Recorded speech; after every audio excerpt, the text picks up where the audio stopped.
Go confidently in the direction of your dreams. Live the life you have imagined. This is the familiar distillation of a famous passage from Henry David Thoreau's Walden. It appears on posters, graduation cards, coffee mugs, notebooks, inspirational websites, and office walls. It sounds clean, encouraging, almost effortless. But Henry David Thoreau did not quite write that. The real passage is stranger, richer, and more demanding. In the conclusion to Walden, Thoreau wrote, "I learned this, at least, by my experiment, that if one advances confidently in the direction of his dreams and endeavours to live the life which he has imagined, he will meet with a success unexpected in common hours." That is the famous sentence, but it does not stand alone. It comes after Thoreau says he left the woods for the same reason he went there, because he had several more lives to live, and could not spare any more time for that one. That is important. Thoreau is not telling us to chase a vague dream forever. He is not saying that life is fulfilled by wishful thinking, branding, self-help slogans, or heroic declarations. He is talking about experiment. He went to Walden Pond to test a life. Walden was first published in 1854. It grew out of Thoreau's experience living for 2 years and 2 months in a cabin he built near Walden Pond in Concord, Massachusetts.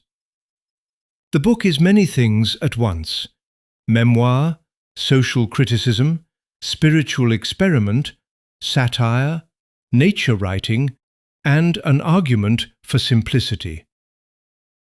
Thoreau was born in Concord in 1817.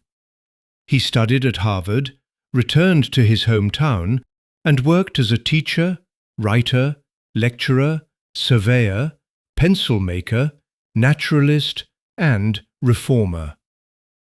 He became associated with American transcendentalism, the movement linked with Ralph Waldo Emerson, individual conscience, spiritual self-reliance, and the belief that nature could reveal truths civilization often concealed.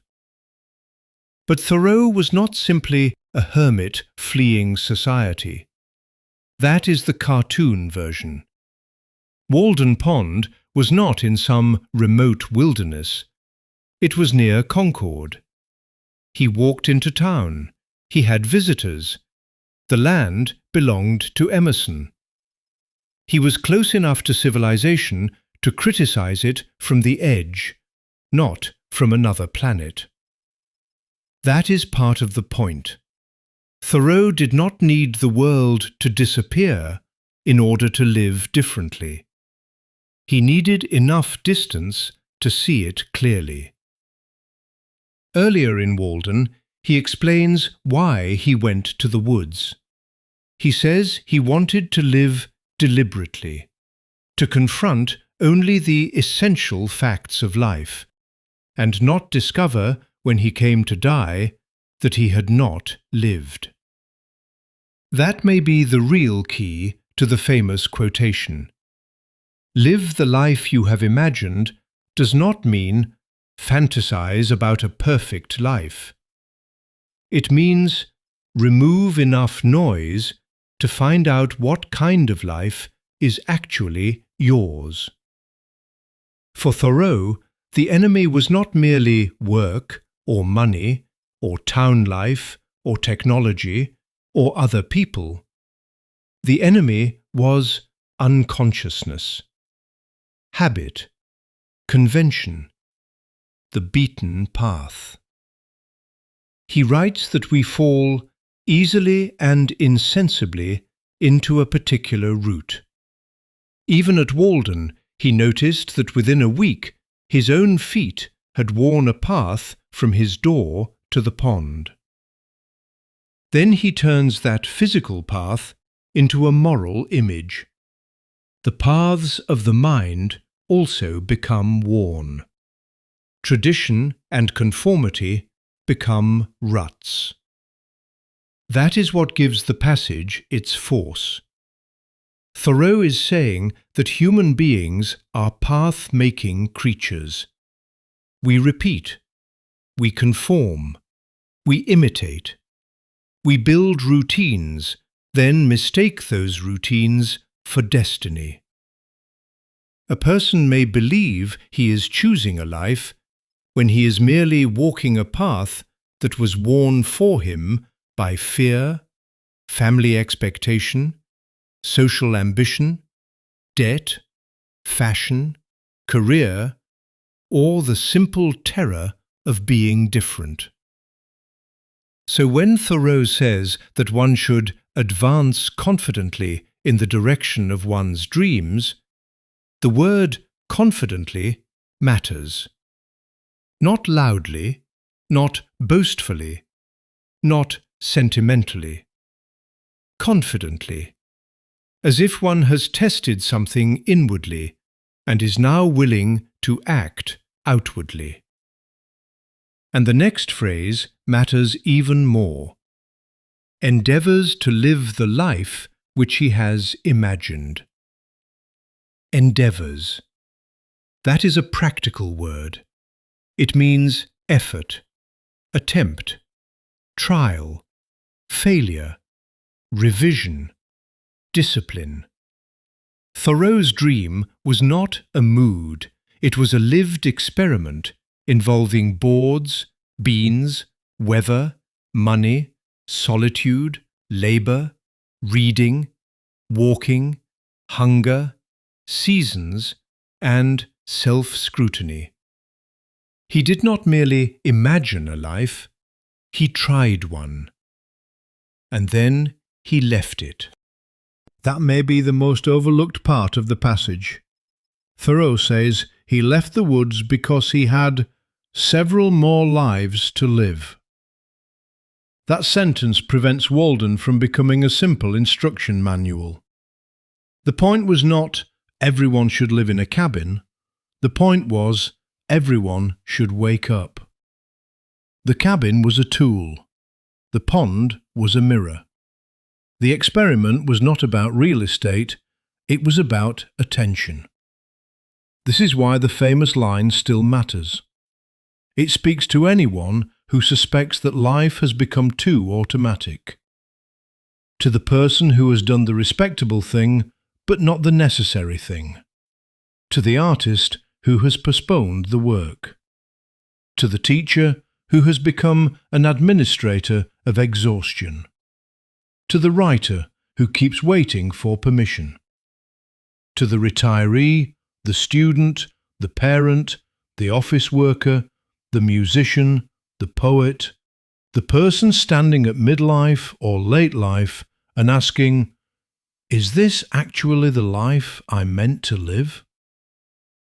Thoreau's answer is not comfort, it is challenge. Simplify, pay attention, test your life. Stop walking the path merely because it is already there. And do not confuse success with what the world usually calls success. Thoreau writes that the person who advances in the direction of his dreams will meet a success unexpected in common hours. That is a strange phrase, common hours.